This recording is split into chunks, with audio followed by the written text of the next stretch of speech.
What's up, XRP family? Thank you for joining the video for today, guys. We have some fire for you guys today. So here we have John E. Deaton. So watch the whole video, guys, to see what's going on because it's really getting hot. Here we have John E. Deaton. By the way, do you notice that the SEC didn't redact when Hinman answered no regarding consensus or the Ethereum Foundation itself? If the question called for information that's privileged, then you redact everything related to those questions. They cherry-picked what we get to see. Now a quick note on this, guys. The case has already been settled. You can clearly see that. And I will also show you why. They literally took everything away in the document that was being asked about the deposition. Meaning they know something that we can't know. And it's not publicly allowed to know. So here you can see. This is the document. The questions asked is simple and it doesn't ask for any privileged information. Hinman was simply asked if he represented anyone involved in the Ethereum Foundation. Why would the SEC redact the next 3.5 pages? Here you can already see, guys, that they did something behind the scenes. How about consensus, Ethereum Foundation? Do you believe you represented any company, individual, or entity that was involved in the Ethereum Foundation as I just described? This was the question asked. And now everything is black. Everything. So this is his answer. These are more questions by the SEC and then the answers of Hinman. They don't want to show us that. Because if they do, everyone will know the outcome of this case. There is no transparency. And this is literally what's happening right now. That's why we believe that by mid-September, there will be a settlement or a decision or anything. This cannot hold. This is not sustainable, guys. This is not sustainable by the SEC. They are literally surviving on a thread. So here you can also see. So here you can see where instead of answering the questions, the SEC stated that Ripple engaged a team of people working on improving the XRP ledger throughout the period at issue in this case, and that certain unspecified documents show examples of Ripple continuing to make efforts to develop, improve, and modify the functioning of the XRP ledger.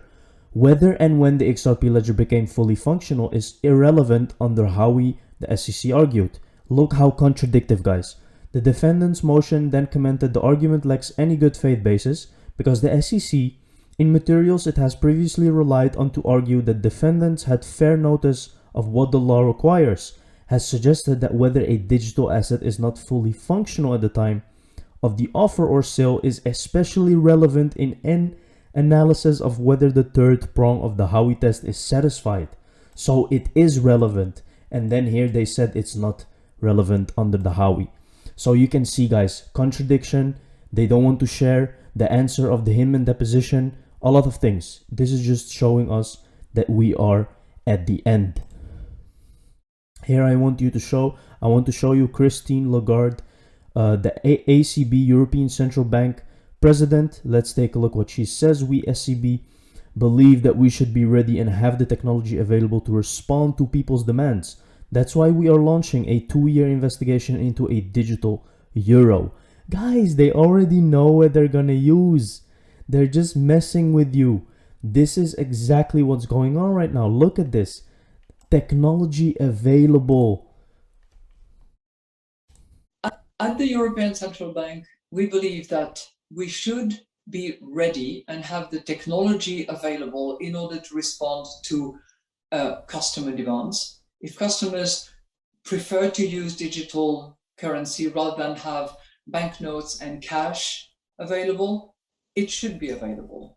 And we should respond to that demand and make sure that we have a solution that is European-based, that is secure, that is available under friendly terms, that can be used as a mean of payment at reasonable terms as well, and does not jeopardize the whole banking system, which should be part and parcel of the proposal. So that's the reason why we've decided to go ahead with a 2 years experiment to make sure that we can actually respond to that demand. At the European Central Guys, look how she's talking. They need something immediately available. Doesn't that remind you of the on-demand liquidity of Ripple, which is the only one of its kind? So we have R3 Core as a technology, but the on-demand liquidity, Only Ripple has this, guys. This is unique from Ripple. They can tap into the liquidity, which they obviously need to make cross-border payments. And that's why you can clearly see what she's talking about. They are saying 2-year investigation. But guys, believe me, they will be sooner than that. They will release a digital euro much sooner. They just give themselves some more time. We will see. Here we have Marquet replying to SEC government. Which is, what sort of obligation do you think regulators like the SEC have to us, to the ecosystem, to maybe drop brighter lines around some of this stuff? I think I heard you say that you think we benefited from some of the lack of clarity. I don't know that I see things quite that way. I think maybe some people did, others may not have. I mean, you guys have done okay. You've built a pretty good business. Coinbase has done great, but there's also, there's a great deal of frustration, I think, in our space around, well, when is a thing a security? And you rightfully point out, it's intensely facts and circumstances, and it's not like you can, go and pick up the phone and be like, well, what do you think about this one? And if it's A, I'll go this way, and if it's B, I'll go that way. Just tell me. Yeah. I honestly don't care. Just tell me what the right answer is. At what point does the regulator have to, kind of affirmatively start to bring clarity to questions like that? Well, I can opine, but maybe Nancy can start as a former regulator at the SEC. Sure, yeah. There is no obligation. Right. What they've done is they are creating regulation by enforcement. And the speech from Hinman, which said, come to us and talk to us. Well, you know what? We had this conversation with the new crypto czar at the SEC, Valerie, and there's a panic. Thank you. I can never say her name. And so I asked her, I said, do you plan on issuing any policy guidelines for us? I said, we can't be regulated by speeches and isolated enforcement actions. And now you can see this, guys, where this is heading. I already showed a portion of this video in my previous video, so that's why I'm not going to continue. But you can clearly see what she's saying, right? There is no guidance. There is no regulation framework. So how can this ever be the fault of Ripple or XRP? This is exactly what I mean, guys. JP Morgan issues major bearish warning about altcoins. Now, this is exactly where you should buy, guys. Always do the opposite of what they tell you to do, because clearly altcoins are going very, very good. And I believe, guys, that they're going to rise much more than this right now. But you never know. But of course, this is not financial advice. But when JP Morgan says that you have to be careful and sell and you have to buy, that's just what I can say, because that's how it always goes. They just want you out of the market. They want to freak you out. That's just how it goes. Here we have central bank digital currencies to be tested in BIS experiment. So here they say again that they're going to do an experiment. Here you can see the Bank for International Settlement will test the use of central bank digital currencies with Australia, Malaysia, Singapore, and South Africa. Now I'm going to show you guys, relate this to what I'm about to show you about Malaysia, because they just signed a paper to work with Ripple. Okay? And look at this. They want to test digital currencies with Australia, Malaysia, Singapore, and South Africa. You can see they're not saying that they're using Ripple, but they say that they're going to test it. And I know I will show you that Malaysia will start using Ripple. So here you can see use of central bank digital currencies in an experiment that could lead to a more efficient global payments platform. The study aims to develop prototypes for a common platform that will enable international settlement in digital fiat currencies issued by central bank, BIS said in release Thursday. The system would allow direct transactions in central bank digital currencies or CBDCs between institutions while reducing time and cost, according to BIS. Now, I am I can't wait till this happened, because if this goes good, guys, maybe it's time to release the technology and start using RippleNet at a global scale. Back over 1 million trade in 24 hours and over 2 billion XRP. It's really, really heating up right now. Here you can see, guys, Ripple partner Airwallex secures international payments license in Malaysia. So here you can see, isn't that convenient at the same time? Ripple's blockchain network is now more than 100. The newest members of RippleNet include XRpnews. Here you can see, this is from today. Australia and Kuala Lumpur, Malaysia, a leading global fintech platform, XRpnews today announced that the company has secured a money service business license issued by Bank Negara Malaysia. The new license will allow XRpnews to offer modern, streamlined, and integrated international payment solutions for Malaysian businesses of all sizes, from SMEs to larger enterprises, to efficiently manage their operations in Malaysia.